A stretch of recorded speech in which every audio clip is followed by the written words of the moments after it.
The Premier League season is back, and each and every week, don't forget to check out the best of enemies with me, Robbie, and that. And that what, blood? You know them way there, blood? Now, Mr. Genetically jacked, athletically stacked, half man, half amazing, modern day man, expressions oozing. And I can't wait to watch all the football content, the Champions League streams on DR Sports with Tottenham. You know them way there. You ain't gonna win the trophy, let's be real. What do you mean? Listen, we're definitely winning the trophy, blood. What? Tottenham are winning a trophy this season. And why would I take football advice from you, blood? I'd rather take advice from hair products than football advice. What trophy are you gonna win? Huh? What trophy are you going to win? We won one already, fam. The Walter Tile Cup, blood. You get me, fam? And now we want the FA Cup, we want the Carabao, we want the Premier League, fam. I want to see my team playing in the Charity Shield. I'm excited, fam. Are you excited? I'm very excited. So don't forget to check out the best of enemies each and every week right here on DR Sports. Listen, you might not win the trophy, but you can have a ball. This guy, at least I can see my balls, unlike certain man.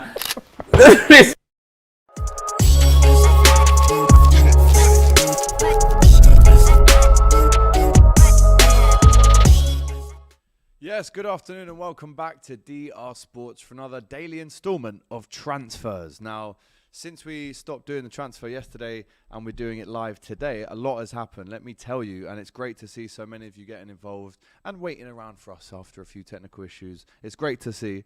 The first thing we should talk about, actually before we get into that, no, it's only right that you subscribe to DR Sports. If you've really enjoyed all of these daily transfer updates, and of course we've got the fight, the big one, AJ versus Usyk 2, Saturday night. We've obviously got the Saturday football show to keep you in the loop with all the Saturday 3 o'clock games and great watch-alongs as always on DR Sports. So make sure, if you haven't already, do subscribe, because this weekend in particular you're going to be treated to some incredible content across the board from all of us here at DR Sports. Right, let's get into this one. Casemiro, or should I say Casemiro, on his way to Manchester United. That is confirmed. Only 15 minutes ago we had the here we go from Fabrizio Romano on Twitter, and he said it's a 60 million euros deal with 10 millions in add-ons as well. So Casemiro, when really, a week ago it was as if Kroos, Modric and Casemiro were the three to still play for Real Madrid this season, whilst you give time and allow Tchouaméni and Camavinga and Valverde to settle into that midfield. But it looks like, no, they're going to actually get rid of Casemiro to Manchester United and he goes straight into that team. I mean, United fans, how do you feel about this? And Real Madrid fans, a lot of Real Madrid fans are grieved by this move. They are going along the lines of what Ancelotti has said. He came out yesterday and said, I don't know why he'd want to swap. And this is his words, not mine. So before you start having a go at me, United fans, this is Ancelotti. He said, I don't see why Casemiro would go from the European champions to a struggling club, but we wish him all the best in his move. And now that is confirmed for a big fee as well. But, Real Madrid fans, do let us know how you feel. But Manchester United fans, is this the CM, the CDM that you want to finally replace McFred? A very interesting move from all involved. Kevin J says Casemiro is the best CDM in the world. It's a brilliant signing. Ilyas saying Casemiro is a massive upgrade. And Ishay Alan says it's salty from the manager, Ancelotti. Glazers up the Canaries, says IDK. Do you know what? I have to say, when obviously Liverpool played Casemiro, or played against Casemiro in the Champions League final, he was brilliant. So it pains me to say it, but Manchester United are getting a world-class central defensive midfielder. There's no doubt about that.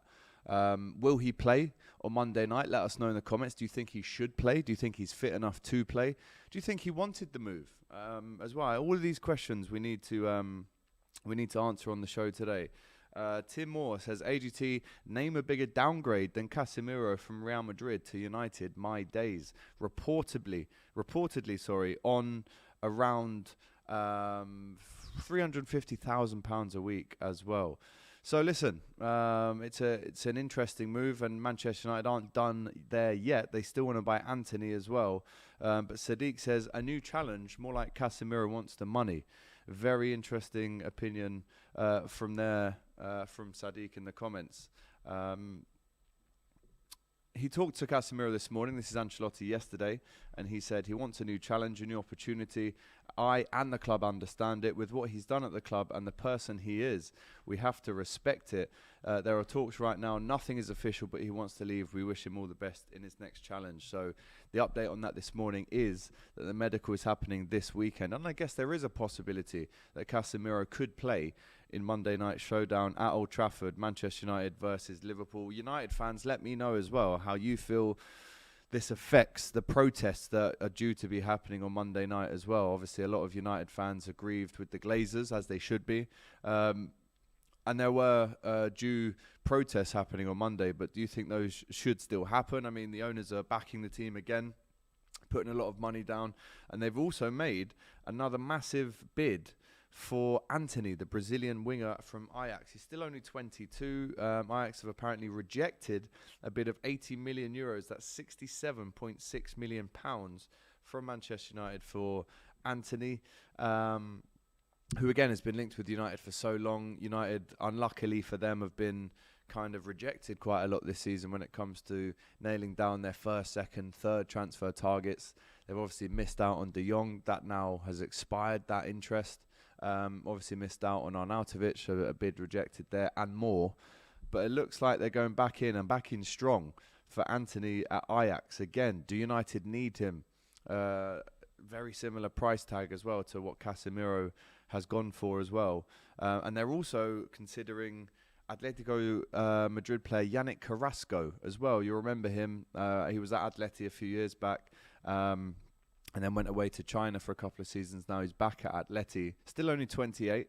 This one would cost a lot less than Antony. They're looking at around a £25 million move for Carrasco. And I guess if you buy Antony, you don't need Carrasco. If you can't get Antony, you get Carrasco. So a plan A and a plan B option there for Manchester United. But again, United fans, Carrasco, Antony, who do you want the most? Let us know in the comments. Who do you think will improve that starting 11 the most?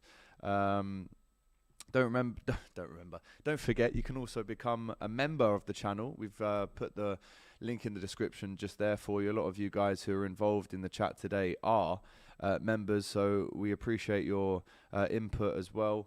A couple more comments on Antony. Asking Alex says Carrasco is good. It's a no from me for Carrasco, says Mustafa. Aliye says he's only getting 40k extra per month. This is on Casemiro, but over 5 years, says Asking Alex. Great name, mate. These signings mean nothing until the Glazers are gone, says David Cuff. Very interesting. Green and gold season, says DNYG. Stop waffling. It's around £290,000 a week, not 350. Oh, there you go. Big difference. 350 wow for 5 years, and Varane didn't make a difference. Neither will Casemiro, says Chris Simao. Yesterday Casemiro was world class, says Ali One. Today, however, he is finished. Lol, rivals. Whatever you say, Manchester United still has a massive pull, says Ahmed Hussein. Thank you to all the members getting involved in the chat there. Antony Carrasco is done, plus years on him, says No Place Like Sown. So Carrasco, Antony, both playing similar positions, but United fans, let us know right now, which one is it that you want? Which one do United need the most? Which one's going to fit into that starting 11 better? Who's got the more experience? Probably Carrasco at 28. But the Premier League is, as we know, very different to any other league. So that's your fix for Manchester United. You've got Casemiro in the door, medical this weekend. Here we go. We've got a bid for Antony rejected. Again, they're going to have to go higher if they want him. If they get pushed too much, then I guess they could go for Carrasco. But then don't forget, Atleti would also have to go in for a replacement for Carrasco as well. So interesting kind of roundabout of transfers there. It's going to have impacts on Real Madrid, both Ajax and Atletico. And I guess we'll see what happens with Manchester United signings. They've still got just over 10 days, 11 days in fact, until that window closes.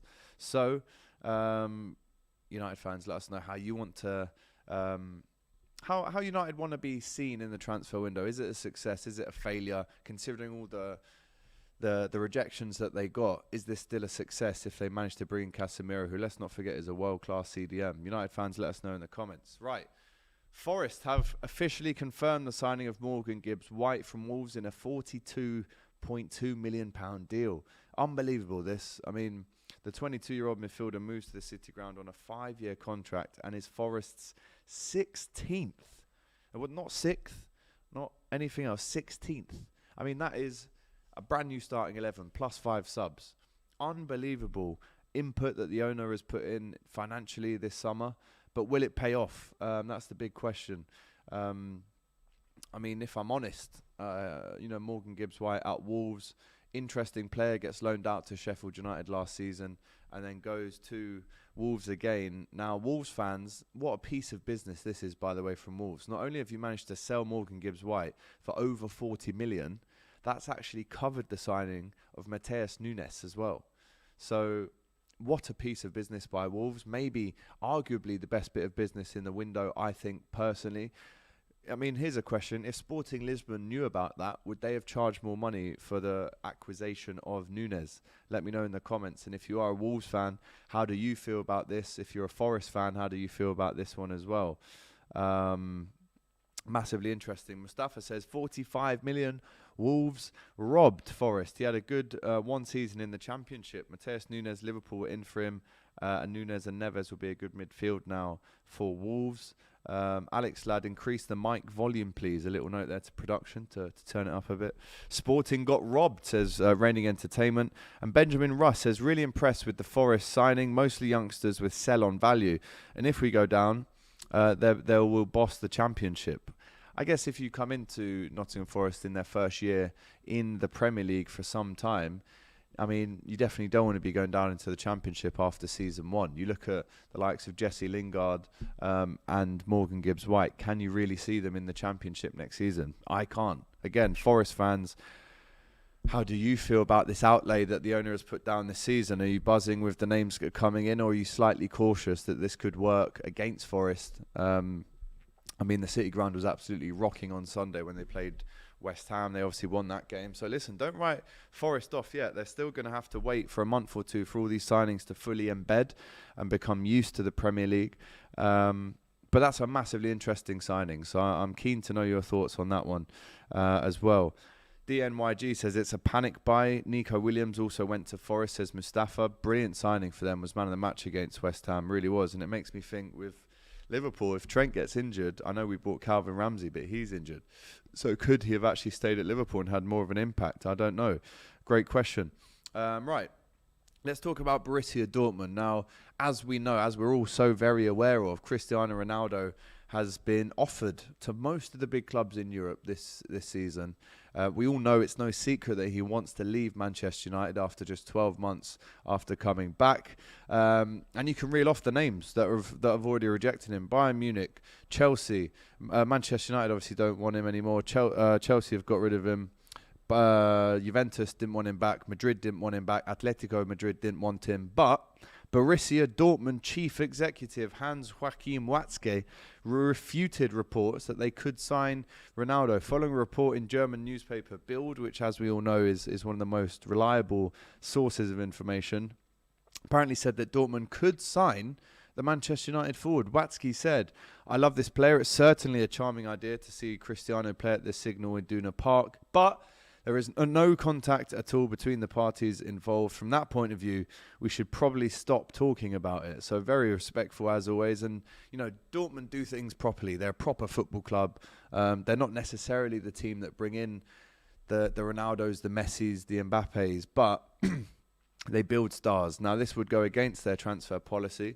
But if there are any Dortmund fans watching, let us know. How would you feel about Ronaldo going there? It's pretty certain that he wants to leave United. But if no one comes in for him within the next 11 days, then he will have to be forced to stay at United unless they agree to mutually terminate his contract in the next 2 weeks as well. I'm not too sure. CR7 does not lower his salary for more than 30%. No team can afford him now. Thus, no signing. Has he priced himself out of going to any club? I mean, if you think about it, PSG definitely wouldn't be able to have him because they've already got Messi, Mbappe and Neymar. Where would he even play in that team? But this is a financial thing. Obviously, every team in the world would like Cristiano Ronaldo playing for them. I mean, personally, I wouldn't. But at the same time, who can afford him? That's the big question. We can throw all these names into the air and see which one sticks when it comes to rumours of Ronaldo leaving. But realistically, no one can afford him. And this isn't a guy that does pay cuts.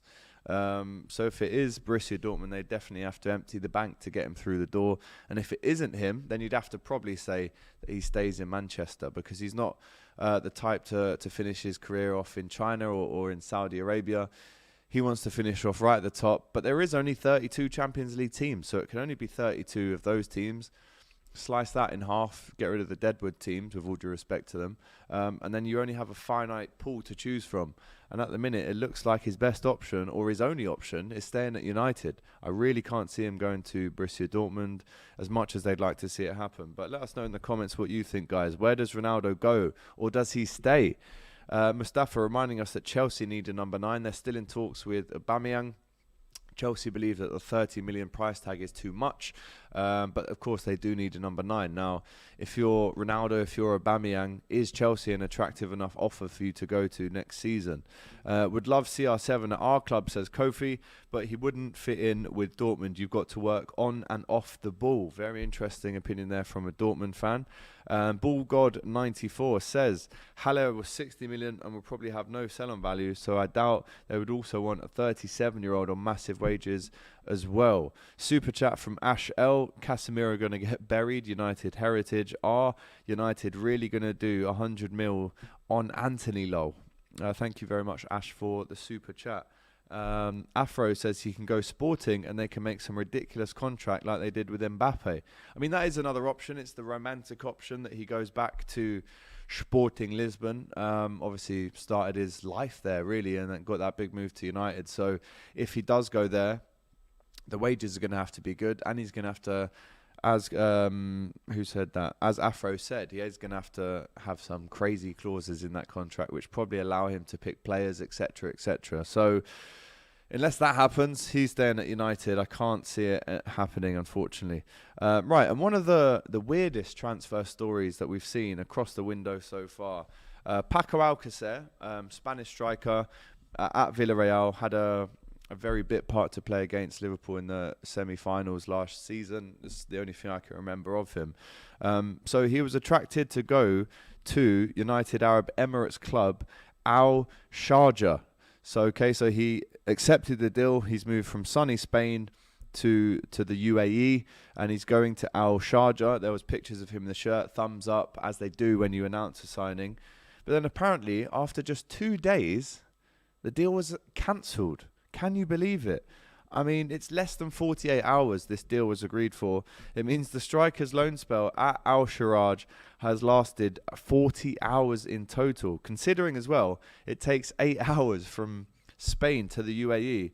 Alcacer has spent the vast majority of his loan spell flying out to the new loan club and then flying back again. I mean, if we can get some actual proper information as to why that hasn't gone through, it's unbelievable. Maybe he saw the training ground. Maybe he saw the money and thought, "Oh, I thought it was way more than that." The currency hasn't worked out as well as I thought it would do. The currency exchange. I don't know. I can't put my finger on it. I mean, you don't just move from Spain to the UAE for well, I mean, obviously the money would have been very attractive to him, but 40 hours. How does that work? You sign the contract, get introduced to the other players. I'm just trying to think what happens in the first day or two of signing for a club. Maybe it was before his first training session, but that has to go down as one of the strangest, most fascinating transfer stories of all time. You just don't hear about that anymore. 40 hours, and then he's back at Villarreal. If you're Villarreal, do you even want him back? Can you afford to have him back? Maybe they were getting rid of him to free up some money in terms of the wage bill. But I can't get my head around it. Help me if you can understand this. DMYG saying maybe it was haram. Listen, we can all make jokes, but that is just unheard of, to go to a club that far away for only 40 hours. I can't get my head around it. If you have any more information, do send it in to us as well. Let's go through a couple more comments for you. He still had more of an impact than Harry Maguire. says BullGod94. Wolves had grey days. Neto, Nunes, Neves and Moutinho. They're far better than Palace, West Ham, Villa, etc. now, says Reigning Entertainment. Yeah, some interesting comments really are here today on DR transfers. It's a waste of the money for the flight, says Afro. I mean, 8 hours there, 8 hours back. You probably had a couple of hours in for, getting your case at the airport, etc. So I just can't get my head around it. Very, very strange transfer. Just to recap then what we've spoken about today in DR Sports transfers. Manchester United have officially agreed personal terms with Casemiro. He's left Real Madrid for a new challenge, according to Ancelotti. And listen, you'd have to say that it's a very good signing for Manchester United. Yes, he's 31, but it's exactly what they need in that midfield. Also, Eddie Howe dismissing rumours straight away that Real Madrid are after Bruno Guimaraes, which again would be a madness if that happened. Yes, they've just lost a midfielder, but Valverde, Camavinga, Tchouaméni, Kroos and Modric, they're 5 world-class players there that they can easily play and swap in that midfield. So it looks like Bruno Guimaraes will be staying at Newcastle. Matty Renton, how do you feel about that? I bet you were cacking your pants when you read that one, mate, considering the start that he's had. But he's already come out and tweeted saying, believe in yourself, be patient, or something like that, which means that he's not going. And why would you? I mean, to fight against those 5 names in the midfield, it's almost career suicide. So I wouldn't do that if I was him. And he's so loved up there in Newcastle as well. So he is staying for the time being. Also, remember, Ajax have rejected a bid of £67.6 million from Manchester United for Antony. United also looking at Carrasco as an alternative to Antony if they can't get him for a lot cheaper price, I should add. A third of the price, actually. And Forest, as we knew yesterday, have officially signed Morgan Gibbs-White from Wolves for £42.2 million. And, of course, Borussia Dortmund chief executive Hans-Joachim Watzke refused to admit that they could sign Cristiano Ronaldo. And, of course, Paco Alcacer's loan move from Villarreal to Al Sharjah has been cancelled after only 40 hours. Can you Adam and Eve it? Cheeky little poll we've put up. United fans, are you happy with Casemiro? Yes, 80% of you. No, 20% of you. How could you not be happy with this one? He's a winner. He's won 5 Champions Leagues. He goes straight into that midfield. As a Liverpool fan, I'm just hoping he doesn't play on Monday night, because the last 2 times we played against him, he's battered us in terms of Real Madrid winning 2 Champions League finals. So I don't want him to play, if I'm honest. Geordie Toon for life. Up the Toon says, come on, Alex, your best Geordie accent. No problem, Pat. There you go, mate. It's not as good as Matty Renton's, obviously. Mustafa saying, people saying Casemiro's old. He can still do it. Modric is 36. And if he can still do it, Casemiro can still do it too. Great point there from Mustafa. Antony is 50 million max, but the United tax is insane, says Imran. Any Arsenal transfer news, AG? No, but if you do want to watch Arsenal Transfer Daily, head over to AFTV and watch that. Robbie does the show every single morning, so that is your best place for Arsenal transfer news. But listen, only last week, Ancelotti, Arteta said that he still wants to bring a couple names in as well to Arsenal before the end of the window. So there could be some late business there from Arsenal. And Fabrizio said Casemiro won't play on Monday, which is great news for Liverpool fans. So right, guys, if you've enjoyed this DR transfer update, please remember to like the video.